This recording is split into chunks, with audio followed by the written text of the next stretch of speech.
Baik, Ananda kelas 9 yang dirahmati Allah Subhanahu wa taala. Kembali kita bertemu dalam pembelajaran lanjutan kita di bab 4, yaitu keberagaman dalam bingkai keberagaman suku, ras, dan antar golongan dalam bingkai Bhinneka Tunggal Ika.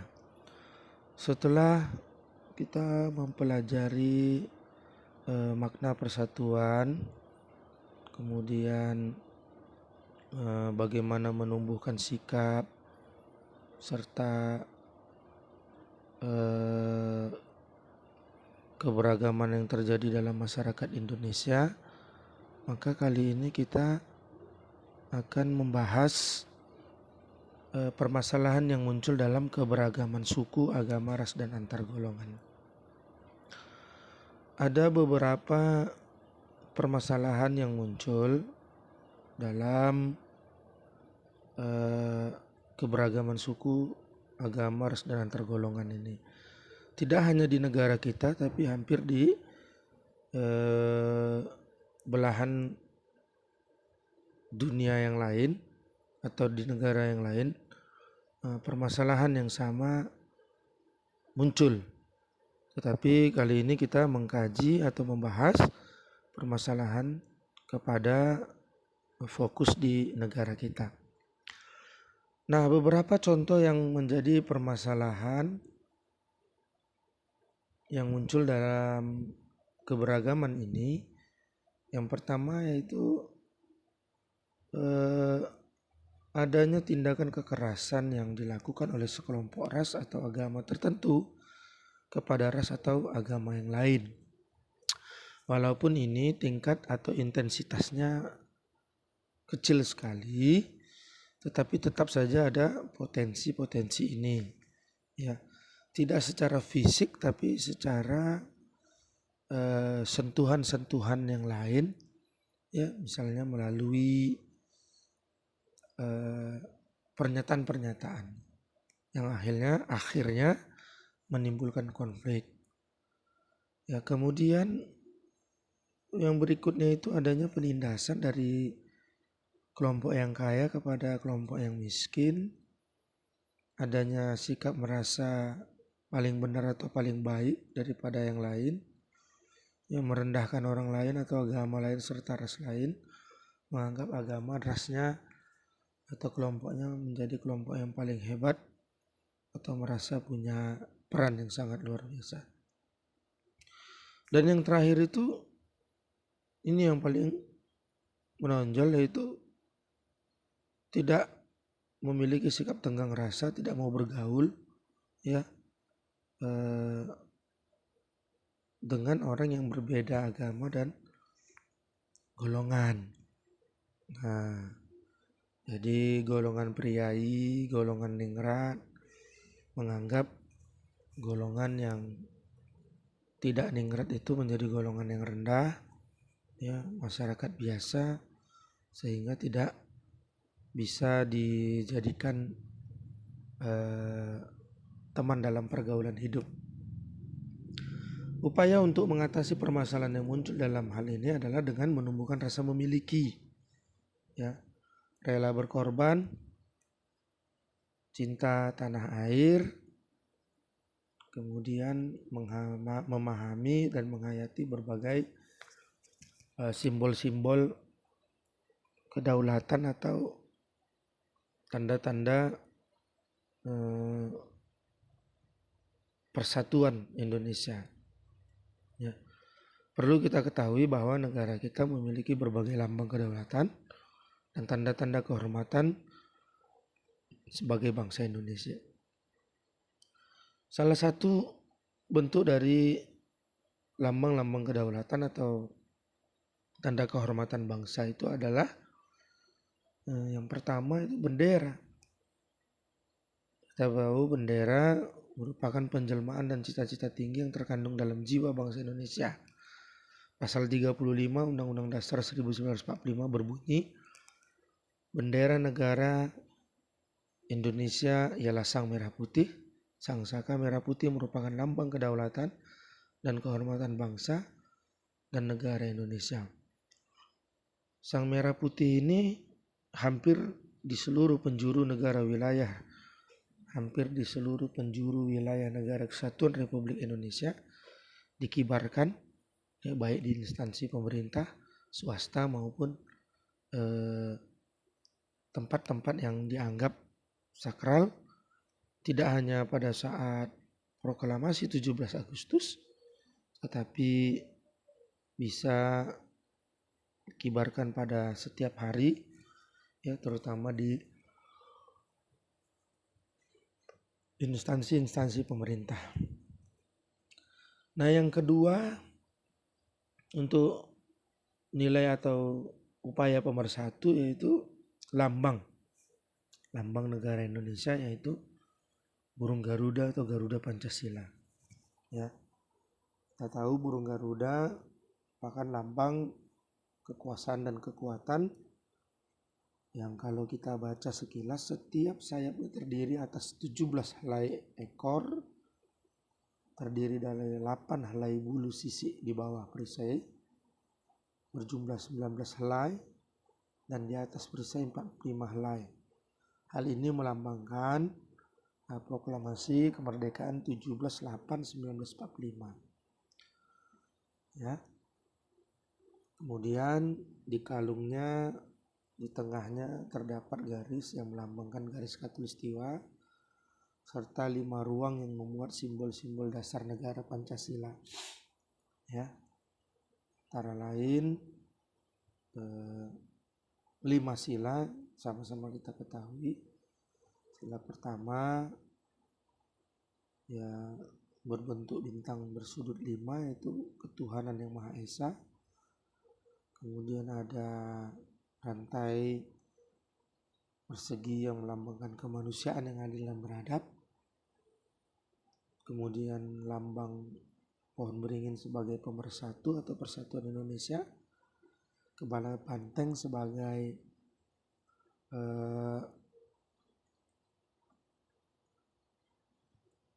musyawarah mufakat atau kerakyatan yang dipimpin oleh kebijaksanaan dalam permusyawaratan perwakilan, serta yang terakhir padi dan kapas, yaitu suatu sikap di mana memiliki keadilan bagi seluruh rakyat Indonesia. Garuda Pancasila mencengkram pita. Kita tahu di lambang Garuda Pancasila itu ada di kakinya itu mencekram sebuah pita yang terkenal sekali semboyannya itu, yaitu yang sedang kita pelajari, Bhinneka Tunggal Ika, ya, yang mengandung makna walau berbeda-beda tapi kita tetap satu jua. Ada 1.800-an suku yang ada di Indonesia dari Sabang sampai Merauke. Ada 6 agama yang didaftar oleh pemerintah, walaupun masih ada agama-agama yang lain yang tidak terdata, ya, tapi ini berbeda namun menyatukan bangsa Indonesia. Ya. Di Sumatera Utara saja ada sebuah agama, yaitu Permalin, di daerah Dalaman Samosir, ya, walaupun tidak diakui pemerintah sebagai agama yang dianut, tapi ada sebagian warga di dalam kartu tanda penduduk atau KTP, ada identitasnya tercantum agama Permalin. Nah, itu makna dari burung Garuda sebagai lambang negara. Kemudian lagu kebangsaan Indonesia Raya, ya. Lagu kebangsaan Indonesia Raya merupakan lagu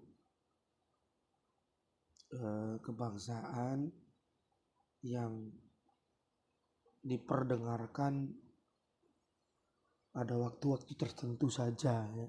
Tidak sembarangan sebagai nilai perekat. Kita tahu pada saat Indonesia menghadiri atau mendapatkan event-event internasional di mata dunia, ya, katakanlah atlet kita meraih medali emas barangkali, maka dikumandangkan di sana lagu kebangsaan Indonesia Raya. Hadirnya kepala negara di negara untuk berkunjung, melakukan kunjungan kenegaraan, maka di sana juga dikumandangkan lagu kebangsaan Indonesia Raya. Ya, tentunya ini merupakan nilai pemersatu. Berbeda kita mendengarkan hari ini di negara kita lagu itu dikumandangkan dibanding dengan kita mendengarnya di negara orang lain yang pada saat dikumandangkan di negara orang lain itu perlakuannya khusus, apalagi kepada kita gitu. Tersentuh rasanya hati, dan ini dapat mempererat tanggung jawab dan persatuan. Nah, yang terakhir, kekayaan alam dan budaya. Kita tahu Indonesia sangat kaya dengan sumber daya alam. Apa yang tidak dimiliki bangsa Indonesia, mulai dari barang tambang, minyak bumi, gas, logam, dan lain sebagainya. Kekayaannya sangat luar biasa ya, dieksplorasi baik pemerintah maupun orang-orang asing. Tidak bisa kita pungkiri, kita bisa melihat ya, logam mulia, belum lagi sumber kekayaan alam dari segi hasil hutan, laut. Seyogianya Indonesia adalah negara terkaya di dunia. Ya. Jika Arab Saudi merupakan negara yang terkaya karena minyak, kita punya minyak. Tetapi Arab Saudi tidak punya kekayaan agraris, tidak punya kekayaan hutan. Ya, walaupun ada di wilayah Taif itu, ya, wilayah yang merupakan sangat subur di Taif itu ya, sepanas-panasnya di Arab Saudi, tapi Allah mengistimewakan Taif ini, dia kalau pagi seperti Bogor berembun. Nah, tetapi masih ada kelebihan yang lebih banyak dimiliki bangsa Indonesia dari sumber kekayaan alam. Namun kurang sentuhan ya profesionalitas kita dalam mengelola dan mengeksplorasinya, sehingga belum terdaya manfaat. Bayangkan laut begitu luasnya ya, bagaimana kekayaan laut kita yang kita miliki ya, belum lagi wisata laut di Bunaken, di Raja Ampat, dan sebagian wilayah pantai timur ya, sekitar Halmahera, Papua dan lain sebagainya. Ini merupakan destinasi wisata dunia yang mempunyai nilai-nilai yang sangat mahal, nilai jualnya di mata dunia. Tapi tadi seperti kita katakan, kurang terpoleskan, kurang terkonsentrasi, kurang tereksplorasi tenaga kita untuk fokus pada pemanfaatan itu. Nah, Ananda sekalian, bangsa Indonesia adalah bangsa besar dan yang memiliki kejayaan ya sejak zaman nenek moyang ya, yang mampu mengembangkan kebudayaan, bercocok tanam, bertani ya, membatik, serta mengembangkan kekayaan budaya yang lain ya. Kita bisa contohkan bukti dari hasil kebudayaan itu ada peninggalan candi-candi yang menjadi ikon dunia ya, menjadi salah satu peninggalan dunia ya.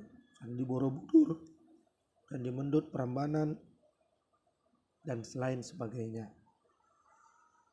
Ya, seharusnya dengan memiliki modal tersebut ya, saat ini kita sedang giatnya bisa dikatakan menjadi negara yang bisa dipertimbangkan.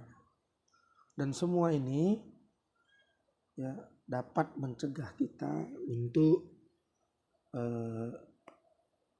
kita bisa menghindari dari perpecahan-perpecahan. Nah, bagaimana upaya pencegahan konflik itu? Tentunya adanya kesepahaman ya, dengan menjaga persatuan kesatuan serta kekayaan-kekayaan yang dimiliki, serta yang 4 kita paparkan tadi. Tentunya ya, kalian sebagai generasi penerus ke depan harus memiliki tanggung jawab yang besar dalam pencegahan konflik yang bersifat suku, agama, ras, dan antar golongan atau sara. Tentunya dengan bersinergi, saling topang menopang, saling bahu membahu, saling kompak, tepos liro atau tenggang rasa, serta saling pengertian satu dengan yang lain. Insya Allah dengan ini akan menempa diri kita menjadi generasi-generasi yang paham atau memahami kondisi dan keadaan bangsa. Harapannya masa depan Indonesia yang adil dan makmur dalam bingkai persatuan kesatuan bangsa akan tercapai di kedepan hari yang akan kalian bawa sebagai generasi muda atau sebagai generasi penerus bangsa. Ini yang dapat Bapak paparkan. Ya, kembali Bapak mengingat, silakan nanti kita baca dari sumber-sumber yang lain supaya jangan ketinggalan ataupun menjadi pendengar budiman saja. Semoga bermanfaat Anda semuanya. Demikian, Assalamualaikum warahmatullahi wabarakatuh.